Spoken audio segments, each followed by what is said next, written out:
This Korean War vet lost the 1963 Masters to Jack Nicklaus by just a single shot, but was then able to trounce Nicklaus the next summer by 5 at St. Andrews to win the British Open. He was well on his way to becoming one of the greatest golfers of all time when a plane crash tragically ended his career at the age of 32. Right after this, let's take a look at the swing of this mystery golfer and see what we can learn from his swing that will help our golf games improve. Stay tuned.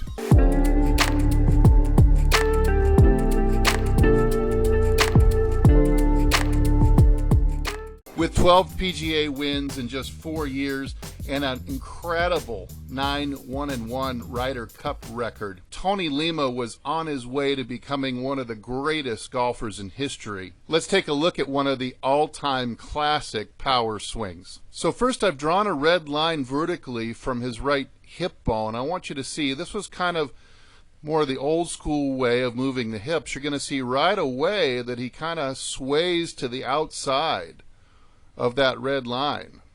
You see, like that. So very much like a move like Mike Austin advocated us to do. He's shifting his pelvis towards the back foot.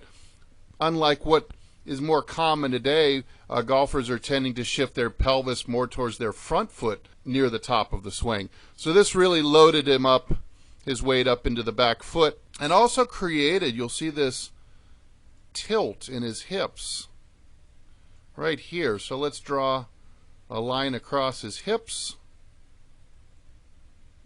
something like that. So he had about a 15 or even 20 degree tilt at the hips at the top of the swing, brought the left knee to the middle of the stance, and you see a very generous lifting and rolling in of the left heel.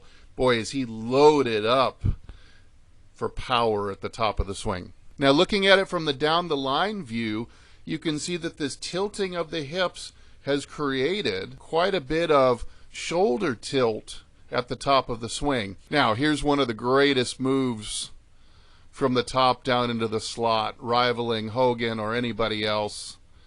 Look at that club shallow. That's being done by the reversing the tilt of the hips, dropping the right shoulder into an under position, while he does an external rotation of the humerus bone here. So you're going to watch him go from a slightly internally rotated elbow, and he starts to tuck it in without jamming it in. He starts to tuck that elbow in like he's going to skip a rock. And those two things are really going to bring this club shaft into a shallow position. We would all love to get here as our model with the club shaft riding the right forearm. Now watch the kick out of the head and the shaft as he comes into the ball. See that kicking around to catch up.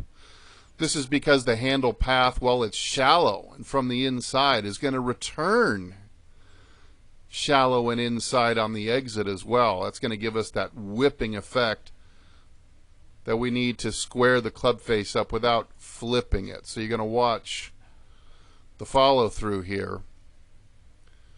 The handle is going to exit rather low left to match. And look how it comes out just below the shoulder line, but parallel to, again, some steep shoulders on the exit. Now, one more thing I want to point out here is the footwork, which supports what the hips are doing. He couldn't make the pivot move or the slot move of the shaft without this footwork.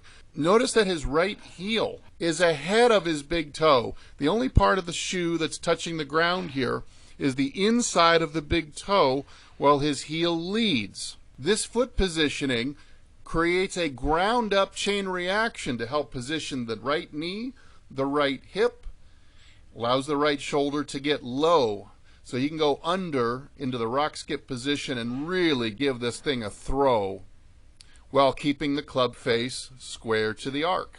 And man, did Tony Lema have some speed. Look at the lash he puts on that ball. Unbelievable. I'm going to guess that this club head speed, remember this is probably a 43-inch persimmon club.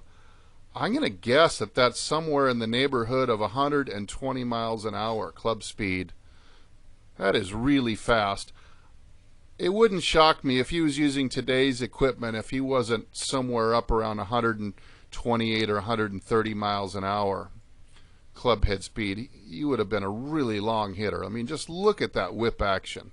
All right, I hope you got some benefit out of watching this fantastic classic power swing. I'd love to hear your comments about the great swing of Tony Lema. And could he have been one of the top golfers of all time if he hadn't died in a plane crash at age 32? Hey, this is Steve. Thanks so much for watching. And as usual, I'll either see you in the next video or I'll see you longer and straighter down the fairway. Everybody take good care.